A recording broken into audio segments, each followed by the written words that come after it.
So today we're walking from Portwrinkle to Freathy, and we've parked at Portwrinkle car park, which is free because the meter's out of action. So just coming up from Portwrinkle past Freathy Beach on the right hand side, and there's this little lane for the Southwest Coast Path. So that is Freathy Beach there, just under where we've parked along there. And there's this obelisk in the sea. It's called the obelisk. I don't know why, and I don't know where it's from. If anybody knows, I'd love to know, so please let me know in the comments below. So today's Southwest Coast Path adventure is a short one today, about 3 miles from Portwrinkle to Freathy. And we're going there mainly to have a bit of time on the beach, a bit of relax at the end of our holiday, and then we're just going to walk back and go for a meal. It's a funny name of a restaurant, it's called Foreign Muck, so they got vegan options, so I'll let you know what it's like later on. But first of all, let's go for a picnic on the beach.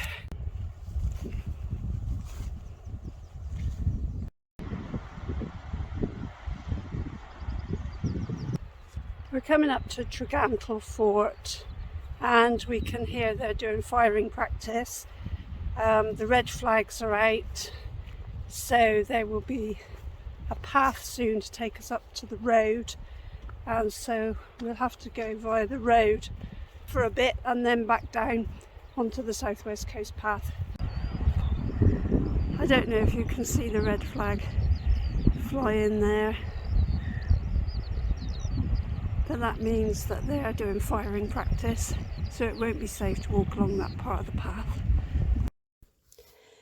Tregantle Fort was built between 1858 and 1865. The fort was the main part of the Western Line series of fortifications that were erected as part of a scheme to defend Plymouth Sound, and it's still being used today.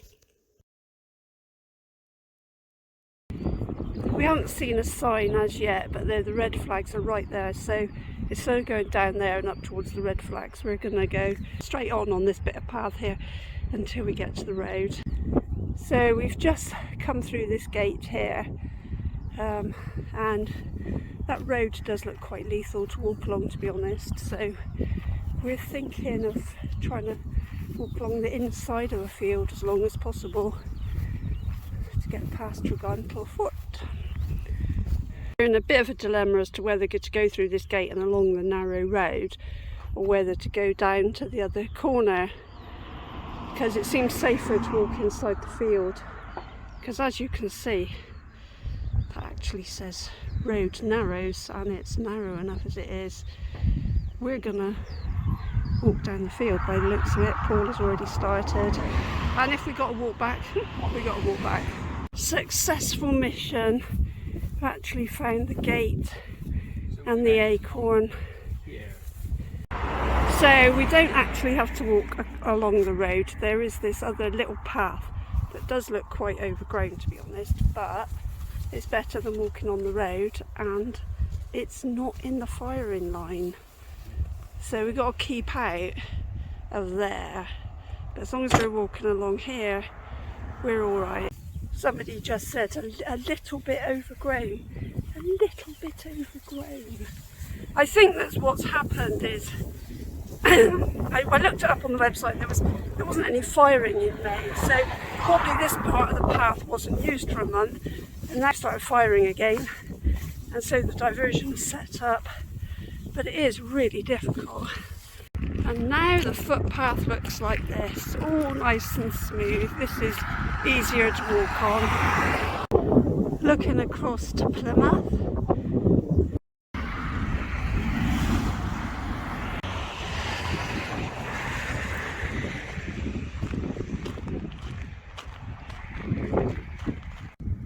And now we're coming off the road, down a little path here. It says Tregantle National Trust. Go that way. No. So we obviously can't go that way because that's where the army range is. So we are going towards Rainhead now. And now it looks as though we're coming back up to the road. I thought we were going to go on down to the beach then, and along a footpath by the side of the road. Whitsand Bay, the best beach in the whole wide world. Looks like we're going to leave the road again and go down for a little walk. Maybe down to the beach this time. Maybe down to the beach this time. A bit more walking along by the side of the road. There are people down there, and there's the lookout, so I'm pretty sure there's a path that goes down by that lookout. Looks like we're going off the road now.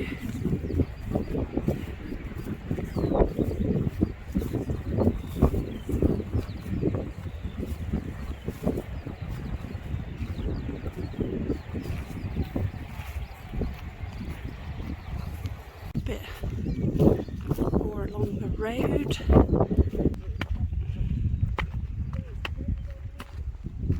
So the path going down is not part of the South West Coast Path, so Paul, being the purist that he is, we have to do the South West Coast Path and not miss any bits out before going down to the beach.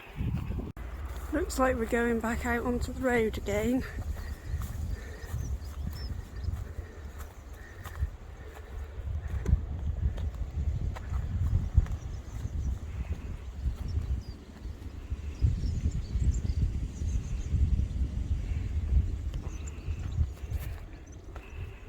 Right, we're done now. This is Are it. we? Yeah. Are we? So we're looking. So this is Paul celebrating the fact that we've now joined the dots for the South West Coast Path, because we've done from Whitsand Bay to Coulsand Kingsand. Yay! So now we're going to go down to the beach. So here we are at Freathy, and we have joined the dots, but we're going to go up to here and then go down onto the beach. Public footpath down to the beach at last. Yay!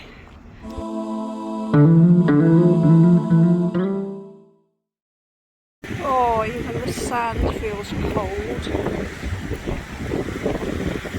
I'm not brave enough to put my swimming costume on as well. I think this is going to be cold. I think it's going to be cold. Oh. Yeah, it's freezing.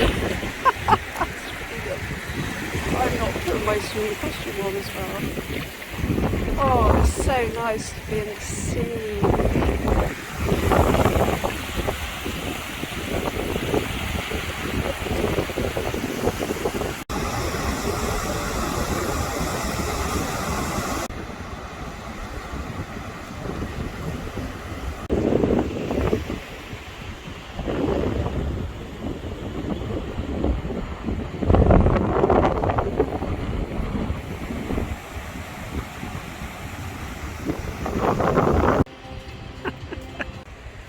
Stone Beach Cafe.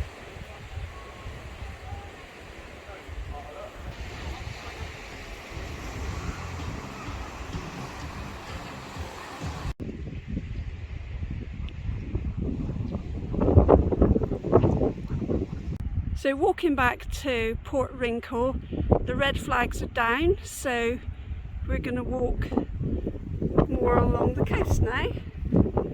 So let's give that a go.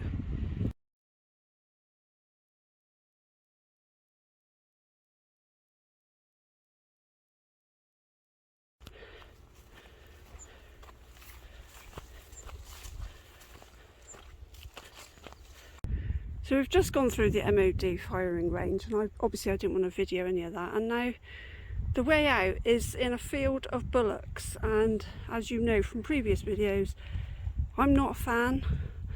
Not quite sure. I'm sorry, I'm not. We're gonna give it a go, but I'm not happy. So we got through the field of bullocks, cows, and oh yeah, we didn't mention a great big bull, did we? So we walked through this, we just pretended to be brave, held hands, and made it through amazingly. We just ignored them, didn't even look at them, and we're alive. We're both alive. When you hear about bullocks crushing their farmer to death and that, which was only the other week, it does make you double think these things. The rest of the walk back to Portwrinkle was uneventful, very nice. I'll put some photographs on the end of this video. We then went to Saltash to a restaurant called Foreign Muck, which was really good. It had some lovely vegan options. And here is the menu for you to have a look at. You'd have to pause it if you want to look at it properly. We both had a drink and we both had a meal each. They were very good. They understood that we were vegan, and they also took my allergies very seriously indeed. So we were very pleased with that.